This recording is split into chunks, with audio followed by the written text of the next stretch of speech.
out, and then we talk. Okay. So that's all already. Thank you very much. I think give me your money afterwards. All right. So So today we're gonna do we're gonna talk a short history about where street dance comes from, so it's really my honor to share with you. And then at the end, so that I don't have to talk about it so much, I have tacked on 5 minutes to talk about chaos swing history. So because I know I look old, but I was not here when this happened. All right. So where did it all start? What we're talking about actually is the history of entertainment in America, and it begins with the African diaspora. So there are communities of African people all over the world, and that's because of slavery. Yeah. So from the 1600s, due to the slave trade, there becomes African people where they normally wouldn't. Okay. So and then they start to create communities, and in the Americas and in the West, in Europe. So what we're talking about particularly is North America. So one of the best jazz dancers at his time was a man called Master Juba. His real name is William Henry Lane, and actually he was a slave and then became an entertainer, so he's the originator of the American tap dance and vernacular art form. We use the word vernacular as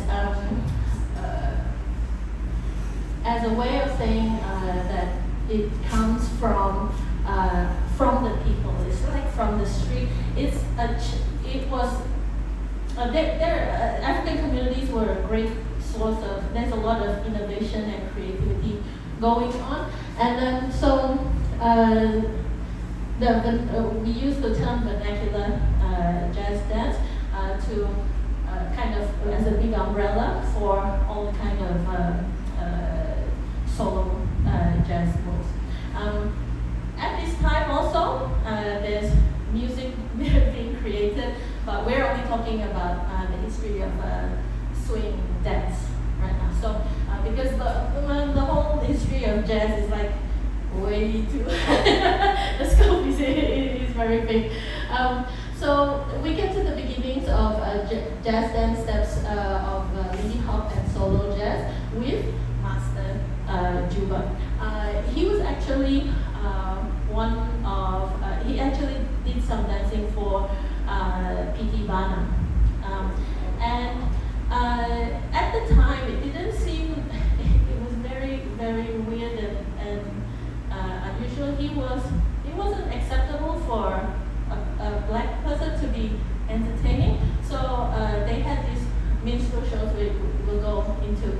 But so he was, in those minstrel shows, there were white performers with blackface on, and then they were acting black, and mostly in a derogatory way. And then so for him to be able to dance, he was a black man pretending to be a white man, pretending to be a black man. So,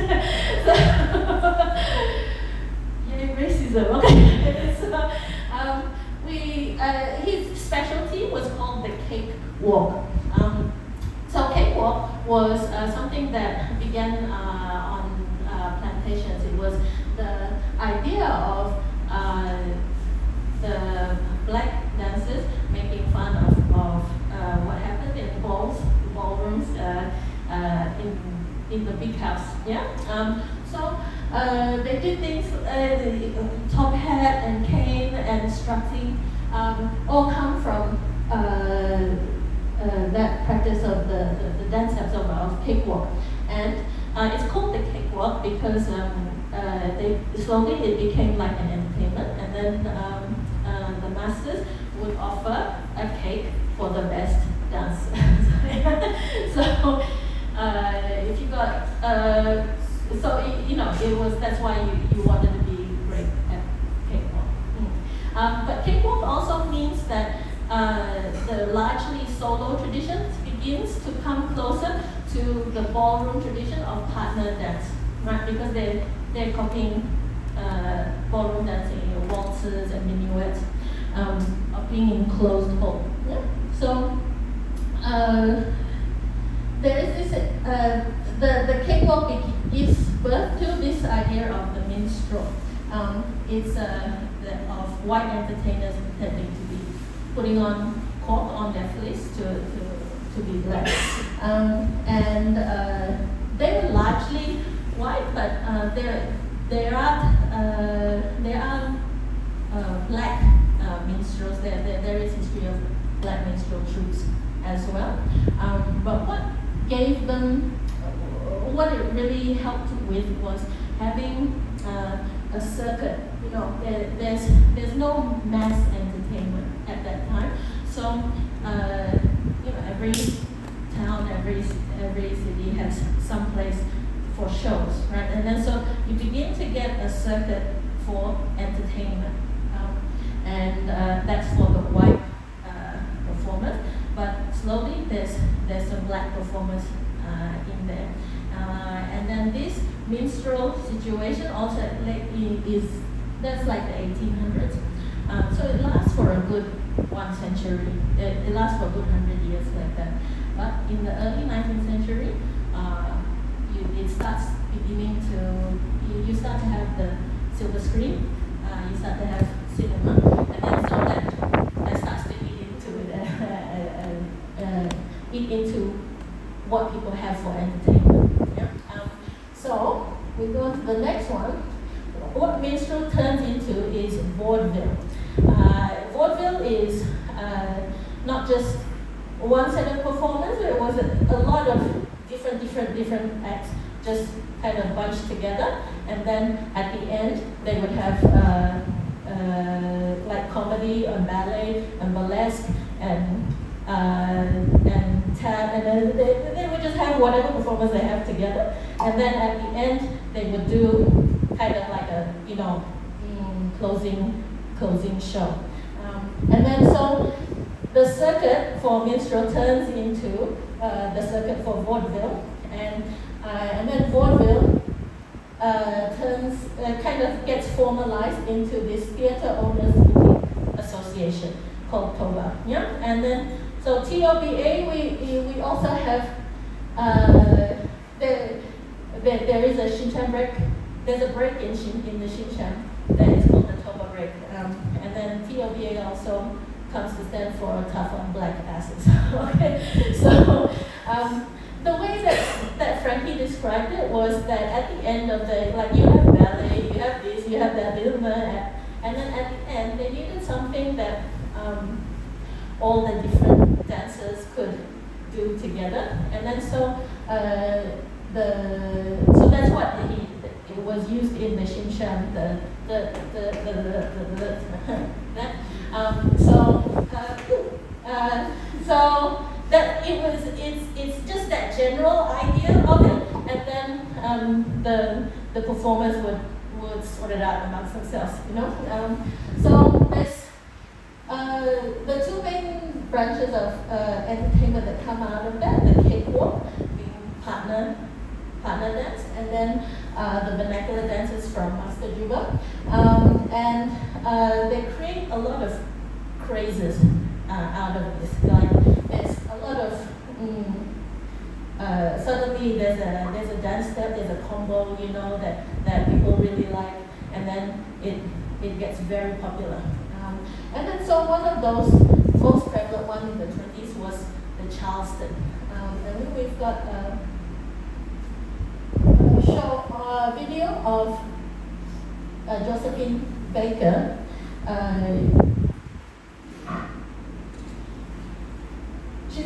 an American dancer, but she becomes much more famous when she went to Europe. But this is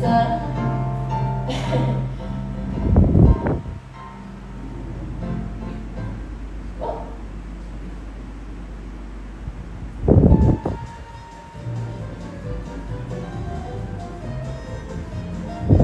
so she did a lot of jazz review in Paris, and then she's known for her very risque, elaborate costumes.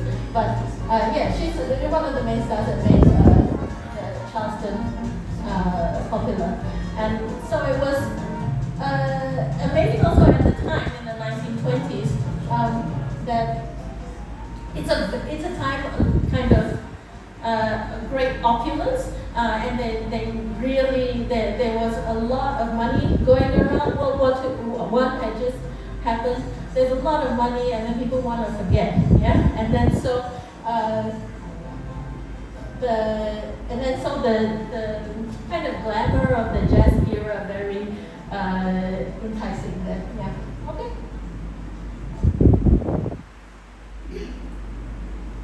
All right. So by the mid 1920s, this jazz craze, not going to end. And then so the popular thing was to go to a club and dance. And in Harlem, the big bands were the Cotton Club and the Savoy Ballroom.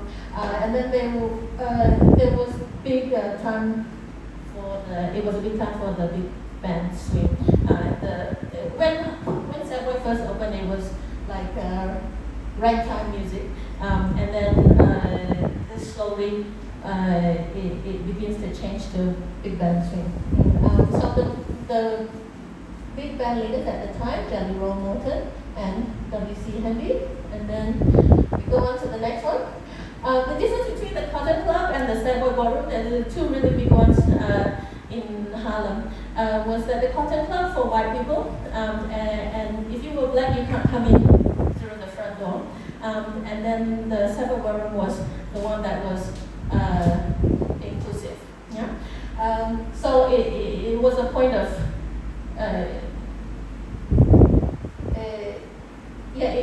it makes it much more open to, obviously, to black dancers. Yeah. So it opened in 1926, and that's where the Charleston was started to mix with a new dance called the breakaway. So Shorty George Snowden was one of the dancers there who is considered the father of Lindy Hop, because people were doing the Charleston but together in close, and then he had the idea for letting go. So being one-handed, yeah. And then so the breakaway was like, it was right, big deal. and then together with the Charleston legs, right? So this is Shorty George in a movie called After Seven.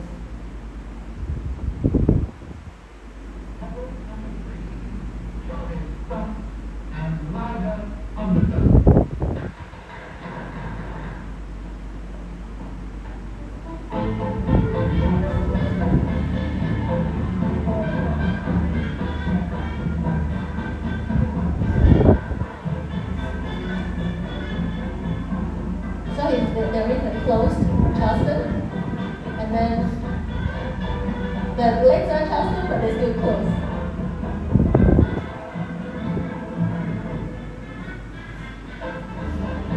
And let go.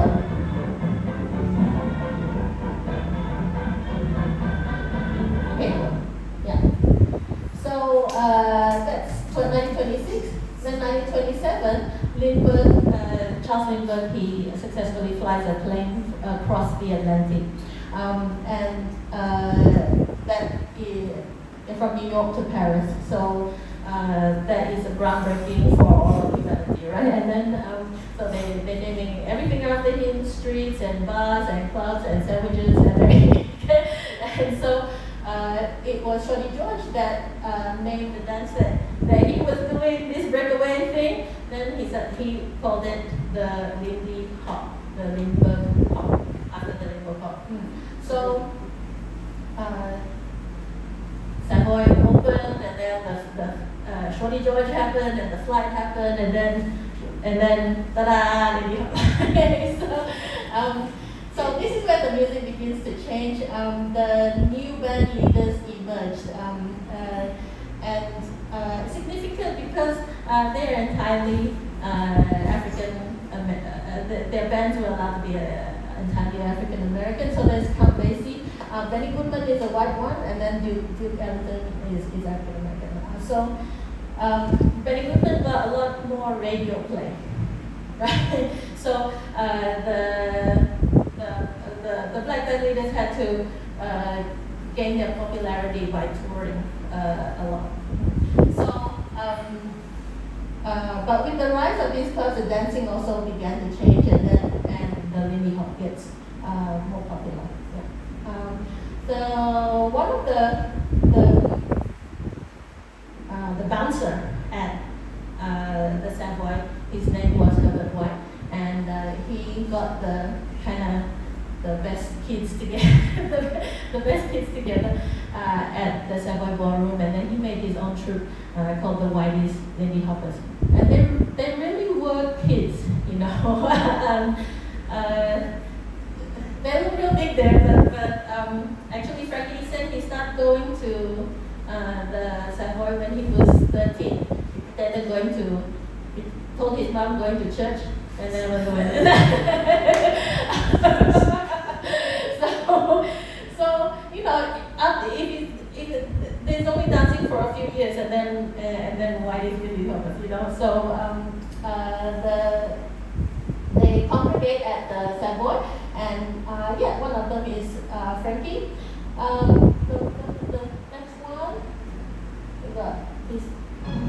Anybody who was anybody in Harlem wanted to go to the Savoy, to hear Chick Webb, to try to forget the depression, to dance to the brand new sound. And our one ambition was to go to the Savoy Ballroom. And I remember it was 6 of us. And we walking up the steps, and as we climbing up the steps, I could hear this music coming down the stairway.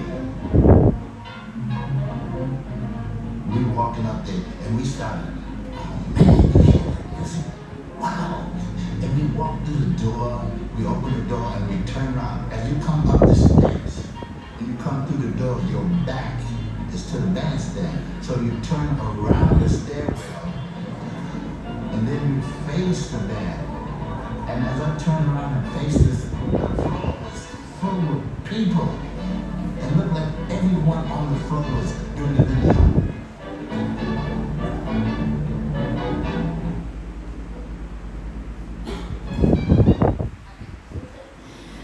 So after that, we get to the movie era, like the silver screen really come into its own now. And there's color and sound. Not color, but sound. The first talking movie was The Jazz Singer, and it's the first feature-length motion picture with the synchronized, the music, the singing, and the speech all together. Like that's what we did. So it began to get them gigs in the movies.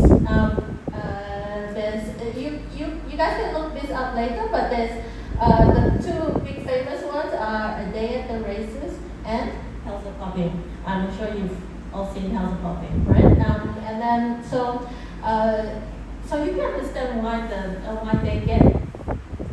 the dance move that way was it's teenagers actually doing this. Right? It's only teenagers that think that, you know what? Why try? Let's try and throw someone over there. You know? Actually, House of Popping was choreographed to a different song, and then so it doesn't quite sync up in the movie. But it was Frankie running the choreo, and and kind of managing everything up when they went to their movie gigs. So if you haven't seen those, definitely those are must. And then so this is the Savoy Ballroom. He was talking about you coming through up the stairs, and then the band is there. So right next to the band is Cat's Corner, and around the world you see some studios that have called themselves Cat's Corner, and that is where the best dancers kind of congregated, not just to compete but also to create. Yeah, so you're always having this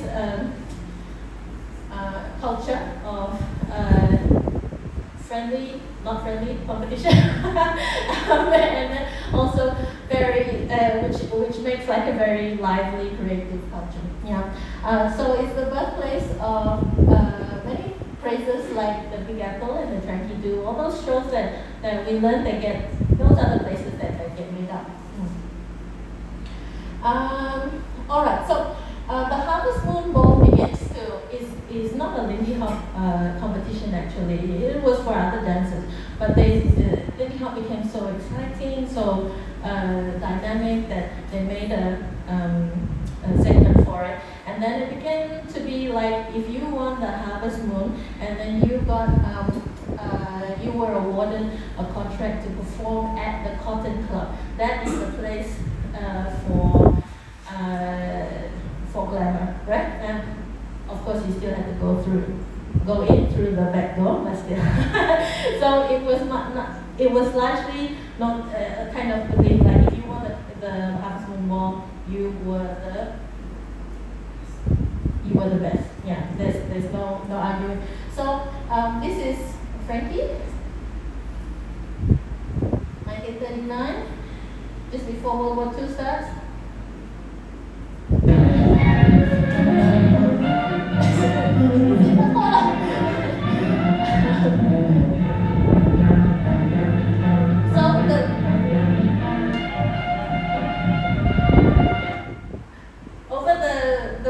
Over the shoulder, that's the first air step that Frankie created for the Harvest Moon ball competition.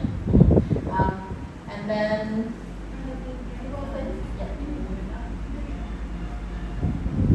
that is Norma Miller, who was still going until a few years back. Yeah. Yeah, this is Norma.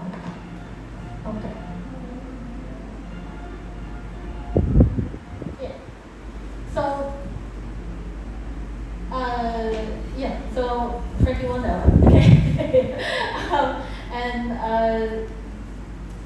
But World War II happened, and then and all the major dancers at the time had to join the war effort, and then kind of a new batch begins to come up, and women also begin to. Women have to lead.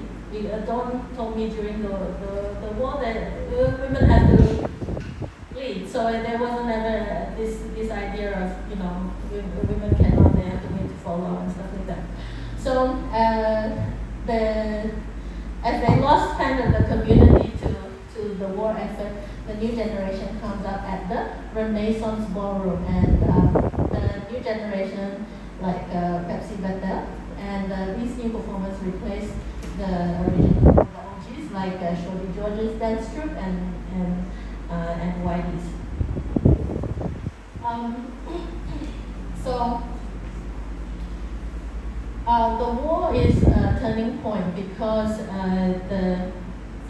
for how the dance is known. First, it's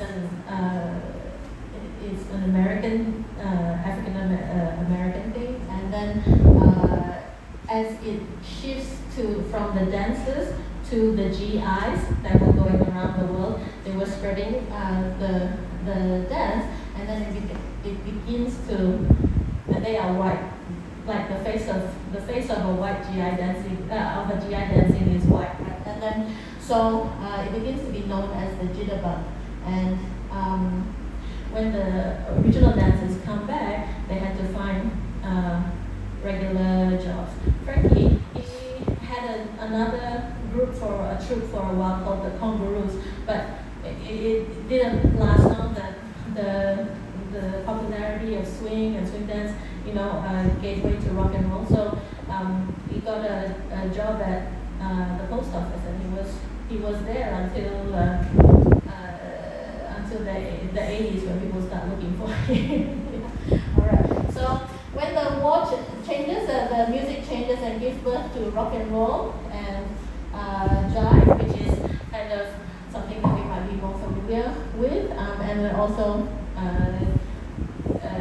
eventually gets introduced to the wide world of ballroom. So that's why now in ballroom there's like jive and rock and roll. So even though the spread of indie hop has slowed, some pockets of it does continue. And this is Mama Lou Parks, and she's from Harlem, and then she did tour around with her troupe. And so one of the times that she went to London, then people like Ryan Francois saw that, and then and began to stir interest in the dance. Actually, the kind of revival is a bad word because it kind of suggests that like it died out altogether. But for want of a better word, the revival in the 80s, it starts happening kind of all around the world a bit simultaneously because they're not talking to each other, right? But like Leonard says that he heard of a movie being played in the university, and then he smuggled a 1980s video camera. I can't imagine how large that is, into the auditorium, and then videoed it and then copied the steps off it, and then so that's what Leonard did, and this is how Ryan got to it. But all around people began during the time of the VCR, people began to find it again. Yeah. And then the second generation of this generation of dancers begin to be kind of found again. Right? So Frankie was at the post office. Norma Miller had a whole career in comedy and TV. She's really unstoppable. And then Leon James, Dawn, and all of these people that we start being able to find them. And that was the resurgence of Lindy Hop in kind of the more modern, since the 80s. So we'll leave that history behind and then jump a bit for how do we get here in Malaysia. How did we get to Malaysia? In 2002, in the early 2000s, the only places you could dance in Asia was Singapore, Tokyo, and I do think Korea had something. Yeah. And then so I was just lucky that I had moved to Singapore in 2001, and then the first Southeast Asia Jam was organized by Sing, and then and she had helped to run Jitterbugs in London under Ryan Francois. So she brought, with an eye to history, she brought that's Frankie to Asia for the first time. Yeah. Are you in the picture? Huh? Are you in that picture? Ikaw eh. So, it was not kind of like event, and then so I did not know who what this meant. Yeah, I was too scared to ask him for a picture, with him, and I will regret that to my last day. So don't say if you ever see these people, you need to go. And then I remember Frankie as incredibly gracious, and then he walked with a limp, but as soon as he starts dancing, it's like magic, and then in class, he used me to teach like a throw up, and then I was ready to fake it, and just because he's so, but as soon as I knew I'm over the other side, because it was amazing, and I feel so silly now because I really, really, really did not know the presence I was in. Yeah. So that's O2, and then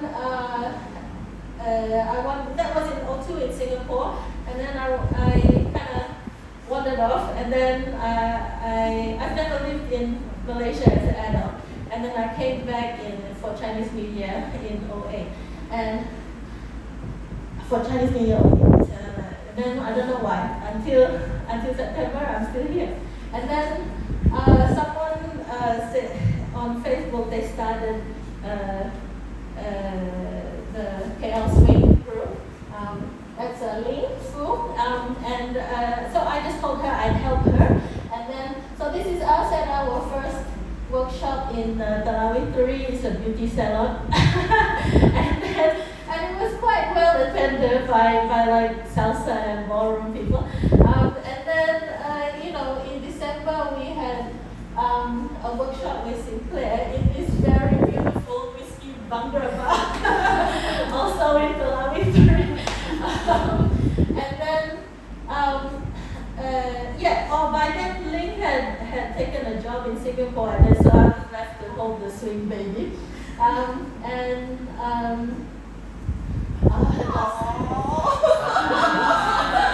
don't know who these people are.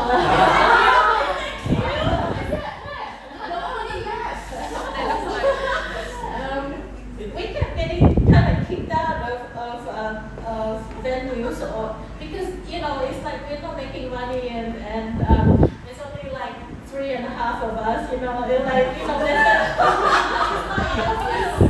was months and months that we did this, and then finally we got seats at Bangsa South, which is no longer there, and then so we started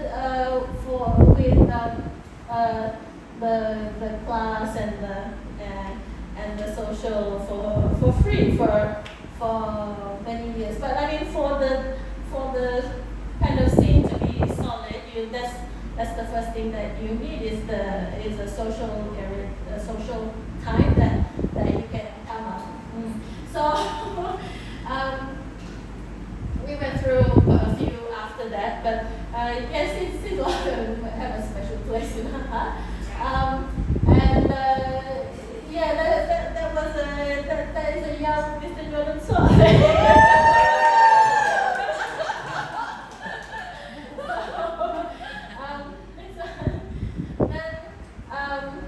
so by 2010, I don't make the same mistakes again.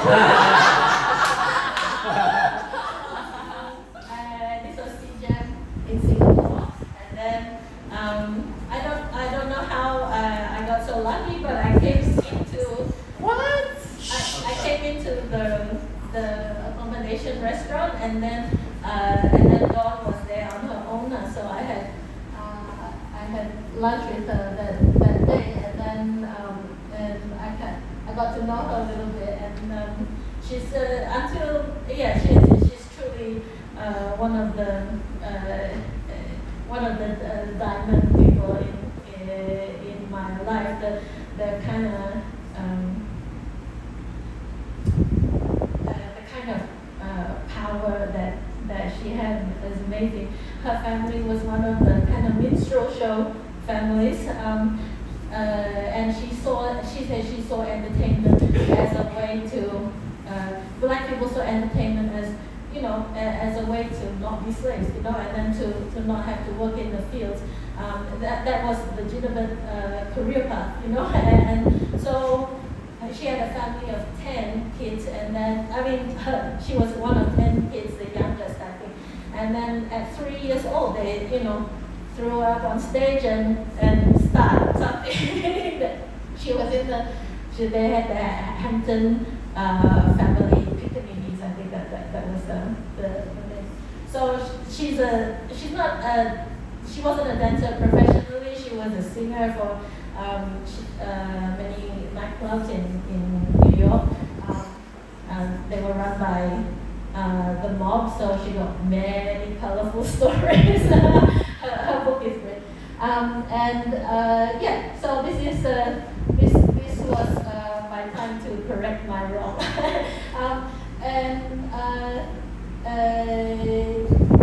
Continuing on from that, having the old timers presence in Malaysia be possible. CJAM is Sing's baby, and then so I co-ran it with her in 2013, and we did it here in KL in the annex in Chinatown, which is no longer there. It's hard to tell, but so this is Chaz Young. He's Frankie's son, and he's a great dancer also. So that's singing and that's me. It took me so long to like get an old timer to Malaysia, but it was something very important to me that the scene here have their presence here.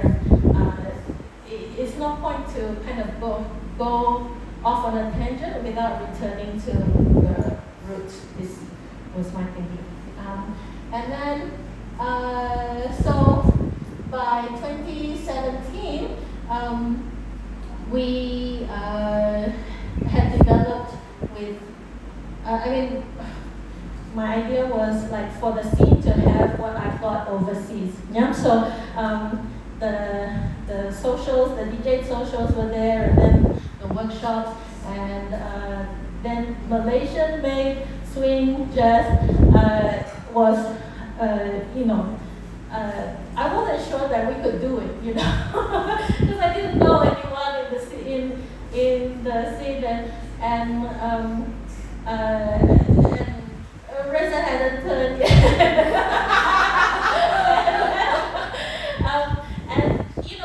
We were always coming up against the wall, with the jazz bands that were already there. And then so Yvonne and Donna Hop were kind of our first kind of way to encourage and like to begin the idea of Malaysian swing jazz for like dancers. Yeah. And then we had some smaller event at Easter, and then we did Tropic Thunder. That was our own kind of event. It's not CJAM, borrowing CJAM anymore. In 2017 on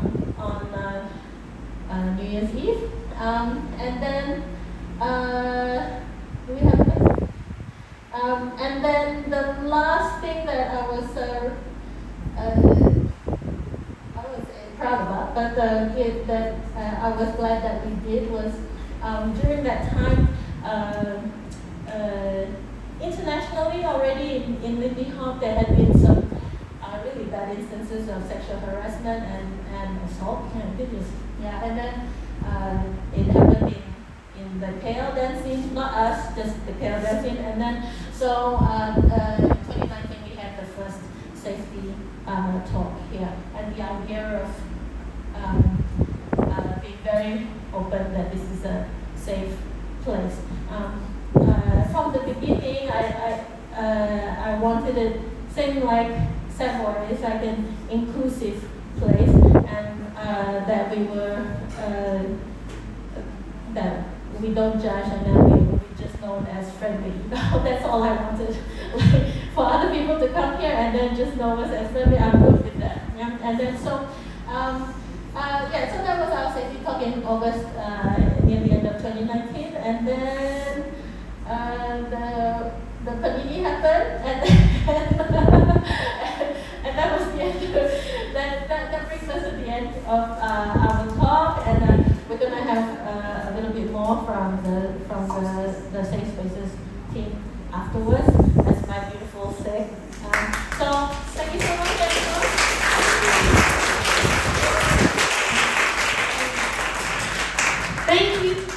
Thank you, Ming. Thank you.